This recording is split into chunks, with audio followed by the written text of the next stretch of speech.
All right, so now we're going to convert a linear inequality in standard form into slope-intercept form, and then we're going to graph it.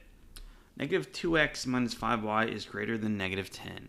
So I want to move the negative 2x onto the other side by adding 2x. Don't forget the negative is still in front of the 5y.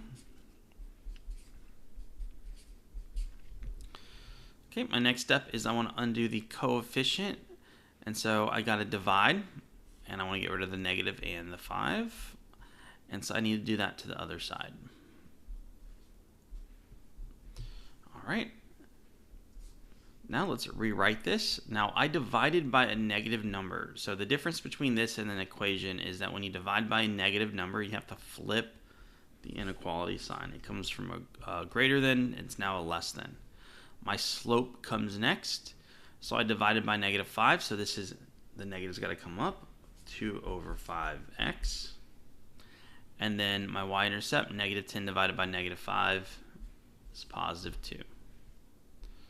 All right, now we can graph him. You always start with the y-intercept, that's at 2. We're going to go right 5. You always go the denominator to the right. 1, 2, 3, 4, 5.